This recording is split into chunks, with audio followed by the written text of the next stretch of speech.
El día de hoy vamos a ver un tema muy especial que se llama ansiedad y paz. Y sé que va a ser de mucha bendición para todos nosotros, en el nombre de Jesús. Hoy es un nuevo día, necesitamos la presencia de nuestro Señor en nuestras vidas, ¿verdad? Necesitamos que Él se muestre cuán grande y poderoso es, y a través de su bendita palabra es que nosotros podemos ver las maravillas que el Señor nos tiene preparado para alimento espiritual de todos y cada uno de nosotros. Así es que vamos a poner atención el día de hoy y quiero comentarles que la ansiedad puede robar el disfrute de nuestras vidas y nos roba la ansiedad muchas cosas de lo que nosotros deberíamos estar viviendo en paz, en armonía, con gusto.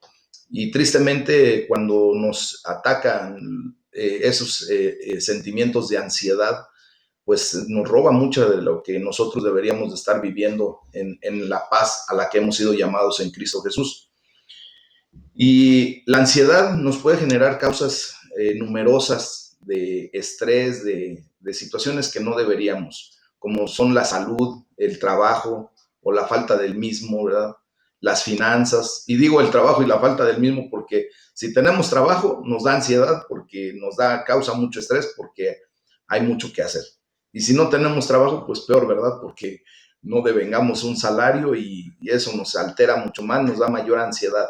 Las finanzas, por ejemplo, las deudas, las facturas sin pagar y cosas de esa naturaleza que siempre van a traer a nuestra vida esa condición de sumo estrés, ¿verdad? Algunas de las mayores causas de ansiedad, mis amados hermanos, son aquellas que vamos a ver a través de las porciones bíblicas que nos corresponde estudiar el día de hoy. Y, por ejemplo, en el Nuevo Testamento vamos a ver cómo las relaciones, ya sea de matrimonio o falta de matrimonio, ¿verdad? La soltería o el divorcio, es lo que muchas veces trae a nuestras vidas una ansiedad excesiva. Y también podemos ver en el Antiguo Testamento, ¿verdad? Por ejemplo, en el libro de Eclesiastés, que nos sugiere que gran parte de la ansiedad que experimentamos está causada por algo mucho más profundo, y ese algo podría ser descrito como la ansiedad de la falta de sentido. Cuando no encontramos sentido a nuestra vida, hermanos, cuando de alguna manera ese vacío existencial se hace manifiesto, pues sentimos una ansiedad tremenda.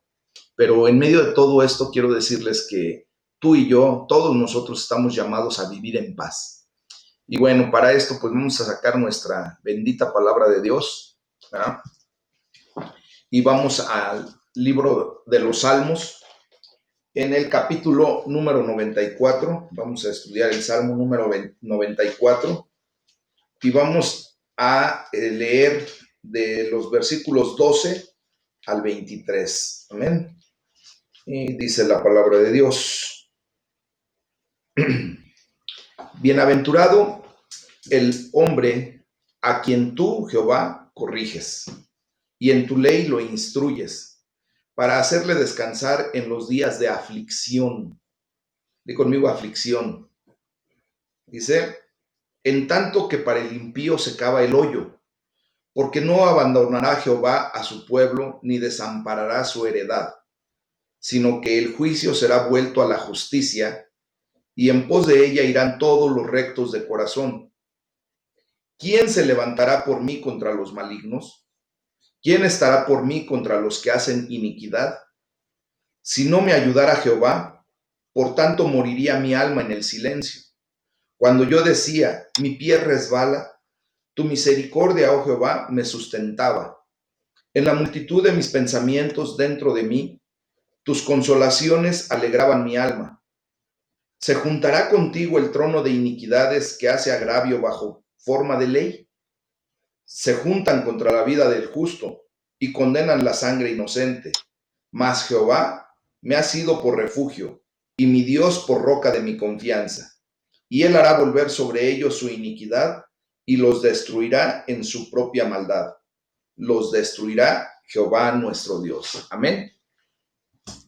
Esta bendita palabra trae para nosotros un importante tema de cómo hablarle a Dios acerca de nuestras ansiedades, acerca de nuestras situaciones que nos ponen en estrés, ¿verdad? Que nos sacan de la situación. Y ahí como el versículo 19 nos hace una pregunta, ¿sabes lo que es experimentar una gran ansiedad? Seguramente sí, todos y cada uno de los que ya hemos caminado en este mundo, ¿verdad? Pues hemos experimentado grandes ansiedades en algunos momentos de nuestra vida. Y ciertamente el salmista lo sabía y escribe y dice, para que tenga tranquilidad cuando lleguen los días malos, cuando vengan los días de ansiedad, cuando alguna vez dije, mis pies resbalan, tu amor, Señor, vino en mi ayuda. Y es lo que ustedes y yo tenemos que de ahora en adelante aprender a vivir y a declarar, que siempre que hemos visto que nuestros pies empiezan a resbalar, Dios viene a nuestra ayuda. En medio de las preocupaciones que se agolpan en nuestra mente, hermanos, el Señor nos da consuelo y alegría. Y el salmista prosigue diciendo, pero el Señor es mi protector. Tú y yo tenemos que aprender a declarar eso. En cualquier situación, cuando tú y yo estemos en una condición de estrés, de ansiedad, lo primero que tenemos que decir, el Señor es mi protector. Y tenemos que acogernos a esa declaración verdadera. Es mi Dios y la roca que me da refugio, en donde yo puedo refugiarme verdaderamente. Cuando nos sintamos cercados por una gran ansiedad, hermanos, tenemos que volvernos al Señor para pedirle ayuda. Dice el salmista, cuando en mí la angustia iba en aumento, tu consuelo llenaba mi alma de alegría. Y es por eso que nosotros, al estudiar la palabra de Dios, el Señor nos da declaraciones muy específicas para cuando entre en nosotros esa condición en donde por cualquier motivo, razón o circunstancia, entremos en un estado de ansiedad.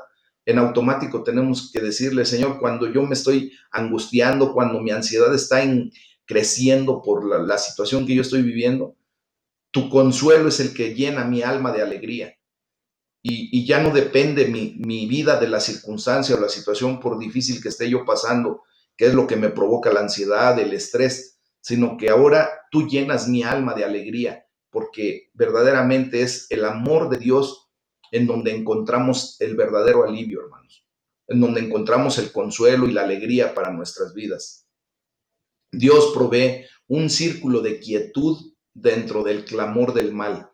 O sea, nosotros nos podemos enviciar, podemos estar en un círculo vicioso constantemente, constantemente. Nuestra ansiedad nos produce estrés, nuestro estrés nos produce intranquilidad, la intranquilidad nos produce muchas ocasiones hacer cosas equivocadas, ¿verdad? Y eso nos vuelve a traer ansiedad y así se sigue ese círculo vicioso. Pero ¿qué tenemos que aprender a vivir en lo que Dios dice? Él puede revertir ese círculo vicioso y hacer un círculo virtuoso, ¿verdad? ¿Por qué? Porque cuando nosotros empezamos a declarar la palabra de Dios de aliento para nuestras vidas, decimos, Señor, yo en ti confío, entiendo que mi circunstancia está difícil, pero tú eres la roca de mi salvación, y empiezas tú a hacer ese tipo de declaraciones, entonces Dios viene con el poder de su Espíritu Santo, con esas declaraciones que Él va a respaldar porque están escritas en su palabra y nos llena nuestra alma de alegría y nos vuelve a traer gozo, consuelo, paz, alivio. Y es lo que tenemos que aprender a vivir día a día. Debemos darle gracias a Dios porque nos da alivio aún en los días de angustia, en los días de necesidad. Y nosotros tenemos que ser ya muy conscientes de que en cualquier momento podemos traer a nuestro Dios a los pies de Cristo nuestras ansiedades, nuestras angustias, nuestros problemas, y que Él vuelva a llenar nuestro vaso y que vuelva a rebosar nuestras copas y que eso nos traiga a vivir con consuelo, con paz, con alegría, independientemente de lo que podamos vivir. Esto nos lleva a vivir en paz, como nos lo va a enseñar la porción bíblica de la primera carta a los Corintios, capítulo 7, y vamos a leer del versículo 1 al 16. Y fíjense lo que dice la primera carta a los Corintios del 7 del 1 al 16. Aquí nos va a enseñar el Señor a vivir en paz, aún con nuestra situación, con lo que estemos viviendo. Pero Dios va a traer paz a nuestro corazón. Esa paz que sobrepasa todo entendimiento, esa paz que no la da el mundo, que no la da el hombre, sino que verdaderamente es lo único que Dios trae a nuestras vidas. ¿Amén? Dice la palabra de Dios, en cuanto a las cosas de que me escribieron, bueno le sería al hombre no tocar mujer, pero a causa de las fornicaciones, cada uno tenga su propia mujer y cada una tenga su propio marido. El marido cumpla con la mujer el deber conyugal y asimismo la mujer con el marido. La mujer no tiene potestad sobre su cuerpo, sino el marido, ni tampoco tiene el marido potestad sobre su cuerpo, sino la mujer. No se nieguen el uno al otro, a no ser por algún tiempo de mutuo consentimiento, para ocuparse sosegadamente en la oración y vuelvan a juntarse en uno, para que no los tiente Satanás a causa de su incontinencia. Mas esto digo por vía de concesión, no por mandamiento. Quisiera más bien que todos los hombres fuesen como yo, pero cada uno tiene su propio don de Dios, uno a la verdad de un modo y otro de otro modo. Digo pues, a los solteros y a las viudas, que bueno les fuera quedarse como yo, pero si no tienen don de continencia, cásense, pues mejor es casarse que estarse quemando. Pero a los que están unidos en matrimonio, mando no yo, sino el Señor, que la mujer no se separe del marido. Y si se separa, quédese sin casar o reconcíliese con su marido, y que el marido no abandone a su mujer. Y a los demás, yo digo, no el Señor. Si algún hermano tiene mujer que no sea creyente y ella consiente en vivir con él, no la abandone. Y si una mujer tiene marido que no sea creyente y él consiente vivir con ella, no lo abandone, porque el marido incrédulo es santificado en la mujer y la mujer incrédula en el marido, pues de otra manera sus hijos serían inmundos, mientras que ahora son santos. Pero si el incrédulo no se separa, sepárese, pues no está el hermano o la hermana sujeto a servidumbre en semejante caso, sino que a paz nos llamó Dios. ¿A qué nos llamó Dios? A paz. Dice, porque, ¿qué sabes tú, oh mujer, si quizá harás salvo a tu marido? ¿O qué sabes tú, oh marido, si quizá harás salva a tu mujer? Aquí vamos a entender cómo podemos vivir en paz con nuestra situación. Dice el versículo 15, dice, ¿sientes que vives una vida pacífica? Pues Dios nos ha llamado a vivir en paz. ¿Y cómo encontramos esa paz, hermanos? Perdón, en este capítulo, Pablo nos explica cómo podemos encontrar paz en nuestras relaciones, en nuestro matrimonio, en la soltería o hasta en la separación. En cualquiera de las áreas tenemos que encontrar paz, a final de cuentas. Y él empieza por hacer esta pregunta. ¿Es bueno tener relaciones sexuales? A lo que él mismo responde, ciertamente sí, pero solo en el contexto correcto, en el contexto determinado por Dios. Pablo se enfrenta a dos peligros opuestos, fíjense. Aquellos que dicen que todas las cosas son lícitas, como lo vimos en el capítulo 6 hace poco tiempo, lo cual lleva a la inmoralidad, y aquellos que son super espirituales, ¿verdad? Que niegan totalmente el cuerpo. Y en su respuesta, Pablo contesta varias preguntas. Dice, y la pregunta es, ¿el matrimonio es el propósito general de Dios? Y la respuesta es, el matrimonio es la norma para todos los hombres y mujeres. Cada hombre debe tener su propia esposa y cada mujer su propio esposo. Eso es la voluntad de Dios, esa es la voluntad general de Dios. Y es que la gente se case para así ser compañeros. Recuerden que en Génesis 1, 28 y 2:18 nos hace la referencia muy clara de que no es bueno que el hombre esté solo. Por eso Dios creó a la compañera idónea, ¿verdad? Y también dice que pues, nos ha creado para poder procrear y disfrutar. Entonces, la soltería es la excepción y constituye un llamado especial. La soltería tiene que venir acompañada verdaderamente de un don de celibato, en donde ya sea el varón o la mujer tengan una condición de continencia que no les preocupe, que no les lleve, no les tenga ninguna preocupación el tener o no tener relaciones sexuales, ¿verdad? Pero ese es un don y no está para todos, hermanos. Cada quien tendremos nuestra propia condición. La razón que Pablo de aquí es que presenta, dice, en vista de tanta inmoralidad, ¿verdad? Desgraciadamente, mis hermanos, vemos que los impulsos sexuales son fuertes, pero el matrimonio es poderoso para contener esos impulsos sexuales y por eso Dios nos manda a casarnos y proveer una vida sexual equilibrada. y plena en un mundo de desorden espiritual y sobre todo de desorden inmoral. Nosotros podemos ver que desgraciadamente en nuestra sociedad, pues la inmoralidad sexual es muy común. No sé si se han dado cuenta que ahora pululan por doquier los moteles de paso, ¿verdad? Esos hoteles de 2, 3 horas, y están abarrotados. Desgraciadamente es ¿por qué? Porque pues, la gente en esa condición de inmoralidad sexual anda buscando espacios cerrados como para poder mantener una relación sexual ilícita fuera de un matrimonio. Entonces, Pablo se enfrenta a aquellos que le hacen oposición en su propio terreno, pues reaccionaban contra la inmoralidad abogando por excluir el sexo y el matrimonio, ¿verdad? Entonces, recuerden que Pablo, pues hasta ese momento, la Biblia tal parece que nos muestra que Pablo era viudo y estaba soltero propiamente. Una vez que enviudó, quedó soltero y por eso decía que le gustaría que todos fueran como él, que se ocuparan más en las cosas de Dios que en las cosas del cuerpo, de la sexualidad. Y Pablo responde que además de por todas las razones positivas, la tentación de la inmoralidad es una excelente razón para volver a casarse o para casarse por primera vez o retomar esa condición.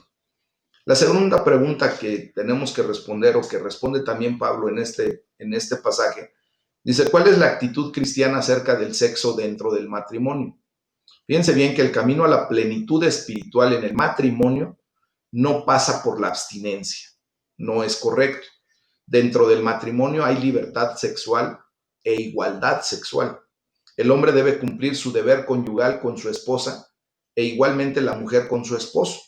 Y la única razón para la abstinencia por periodos cortos es la oración, si es de mutuo acuerdo, ¿verdad? Y es una concesión, no debe ser un mandamiento. O sea, una concesión es algo que tú y yo podemos tomar en una condición en donde podamos tener mutuo consentimiento, un consenso, y que eso nos lleve a abstenernos sexualmente durante un periodo razonable en donde nos pongamos en oración y que sea propiamente como un ayuno sexual, ¿verdad?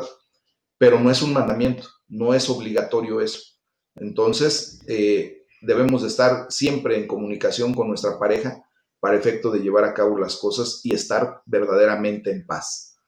La otra pregunta ¿es mejor ser soltero o estar casado? ¿Qué dicen ustedes? Nosotros nos parecemos a las moscas que están junto a las ventanas, ¿verdad? Las moscas que están afuera se quieren meter y las moscas que están adentro se quieren salir. Y así estamos muchas veces en la condición del matrimonio, ¿verdad? Los que estamos casados nos queremos divorciar y los que están divorciados o solteros se quieren casar. Entonces, Pablo escribe que ambos estados son un don de Dios y son buenos. En un sentido, fíjense bien, por las razones que se dan posteriormente, lo vamos a ver, es mejor ser soltero. Dice el versículo 7, preferiría que todos fueran como yo, como se los acabo de decir. No obstante, cada uno tiene su don de Dios, su propio don. Y este posee uno y aquel posee otro, ¿verdad? Cada quien poseemos dones específicos que Dios nos dio.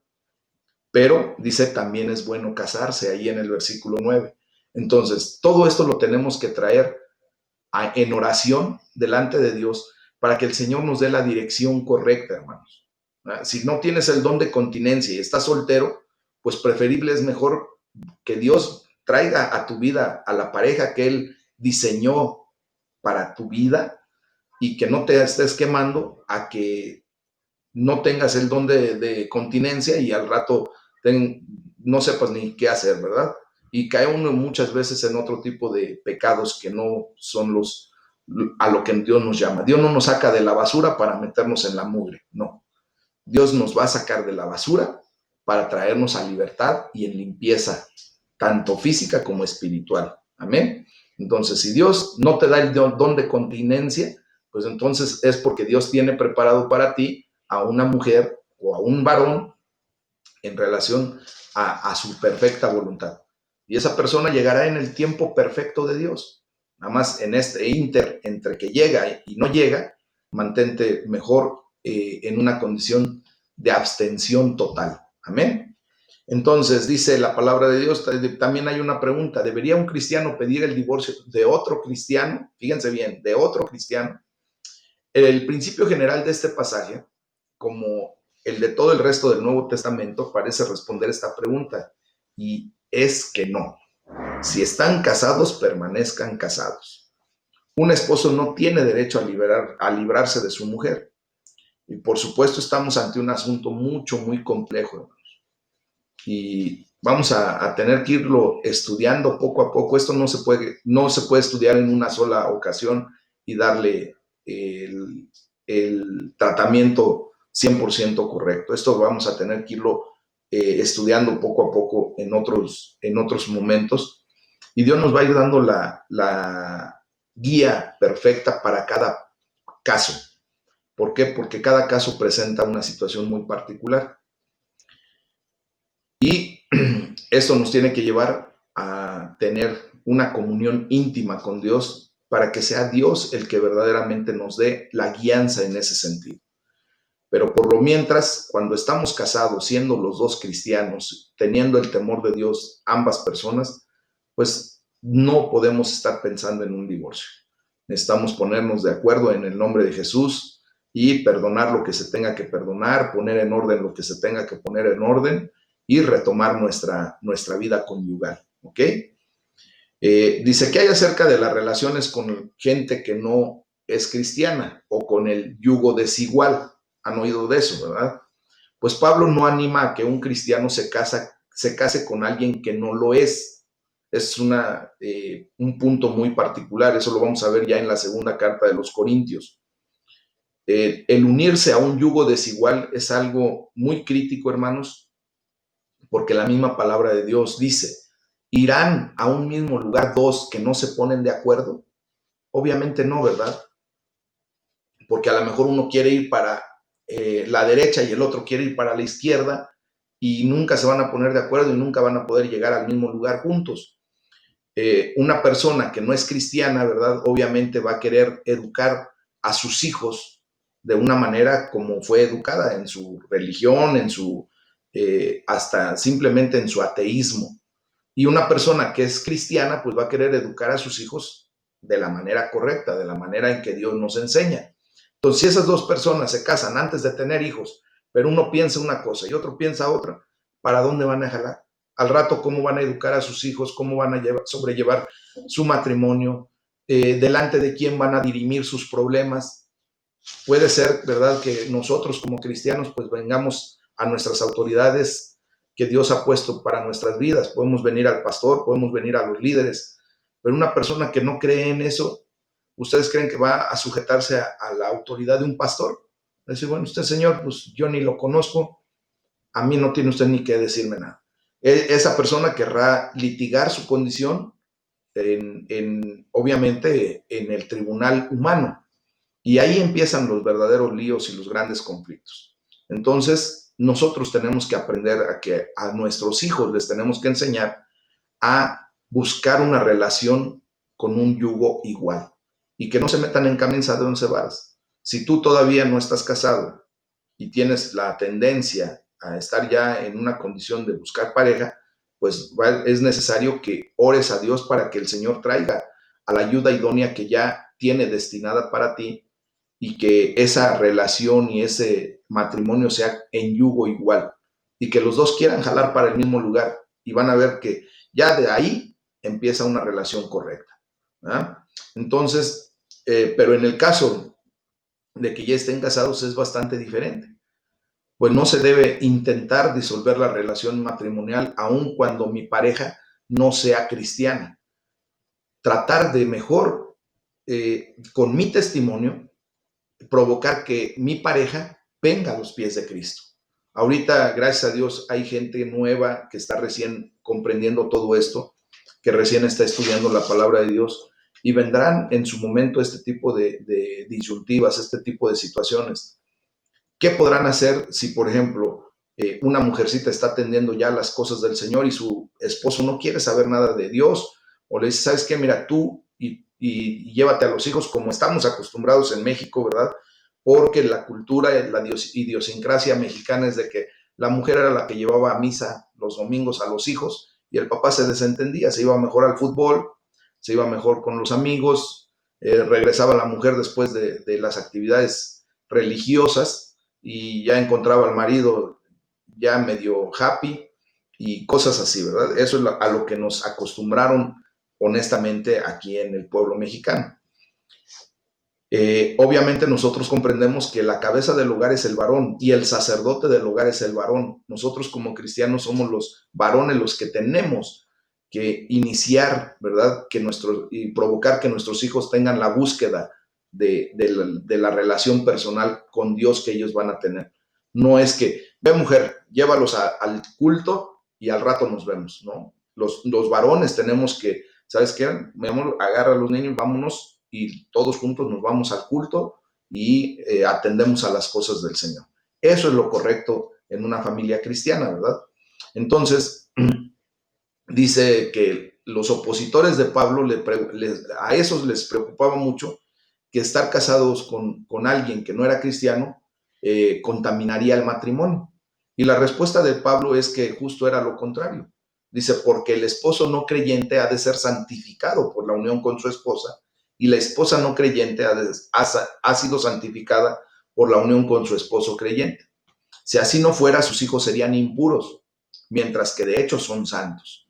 Aquí está una connotación muy especial de que el apóstol Pablo, junto con la coherencia que se maneja durante toda la palabra de Dios, es que las personas que Dios considera santas no son aquellas personas que murieron y que hicieron milagros y que vivieron una vida piadosa, ¿no?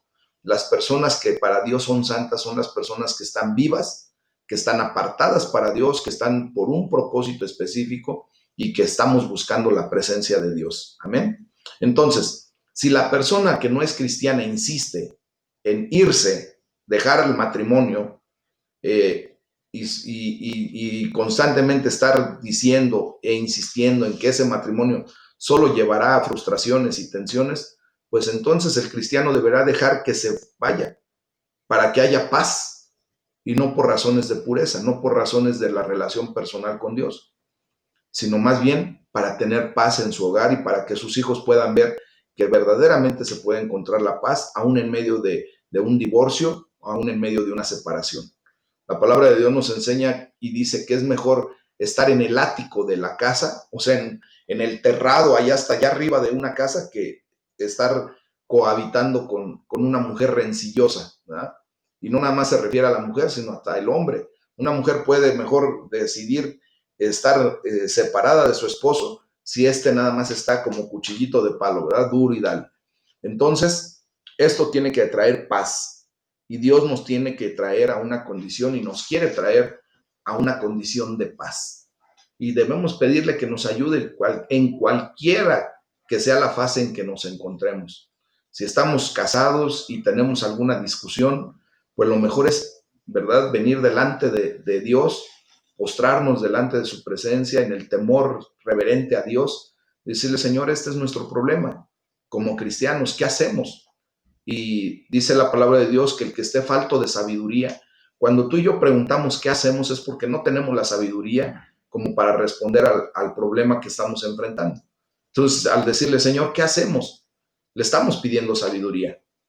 Y dice que Él nos las dará sin reproche, ¿verdad? Y en abundancia. Y nos dará la salida a nuestro problema. ¿Qué tenemos que hacer? Pues es orar a Dios. Si en una condición en donde estamos casados, alguno de ustedes está casado con una persona que no es cristiana, pues también ustedes que saben que pueden llegar a la presencia de Dios, decirle, Señor, tú conoces mi situación, tú conoces mi realidad, estoy casado con esta persona que no quiere seguirte, que no quiere saber nada de ti, ¿qué hago? Y Dios, en su misericordia y en su amor, traerá la respuesta adecuada. Ya sea que toque el corazón de esa persona, que es lo que nosotros tenemos que estar pidiendo en oración, ¿verdad? Señor, toca el corazón de mi esposo, de mi esposa, tráelo a tu presencia, que él pueda considerar y ver que solo en ti tenemos la seguridad y la confianza de estar bien. Entonces, en ese sentido, pues Dios transformará el corazón de esa persona y vendrá a sus pies. Si no es así, hermanos, pues también decirle, Señor, ¿qué hago? y Dios nos dará la salida, ¿verdad? Independientemente de nuestro estado marital, hermanos, Dios nos va a dar siempre la salida para que vivamos de acuerdo a los estándares de Él y conozcamos verdaderamente su paz. Entonces, nosotros tenemos que ver que debemos encontrar un propósito en vez de la falta de sentido, como lo decía yo al inicio, ¿verdad? Tenemos que encontrar un propósito en nuestras vidas, hermanos. Tenemos que aprender a llenar ese vacío existencial que de repente se muestra en nuestra vida cuando no sabemos ni qué hacer, ni por qué estamos aquí, ni para qué estamos aquí. Y tenemos que venir a los pies de Cristo para preguntarle justamente eso. ¿Cuál es el motivo del que tú me permitas estar en esta tierra? ¿Ah? Ahí en Eclesiastés 2, versículo 22, dice, ¿qué gana el hombre con todos sus esfuerzos y con tanto preocuparse y afanarse bajo el sol? Entonces, simplemente nosotros tenemos que ver que no vamos a ganar prácticamente nada si nosotros nos estamos afanando para esta vida. ¿Por qué? Porque dice, ¿de qué le sirve al hombre ganarse al mundo si con ello pierde su alma? Nosotros podemos ver, hermanos, que la gente que ha obtenido grandes fortunas, grandes riquezas, pierde su paz de una manera increíble, hermanos. ¿Por qué? Porque o está cuidando su dinero, porque ahí está su corazón, porque ese es su tesoro y lo quiere cuidar a costa de lo que sea, y pierde muchas veces hasta su vida, cuidando la economía, cuidando lo material.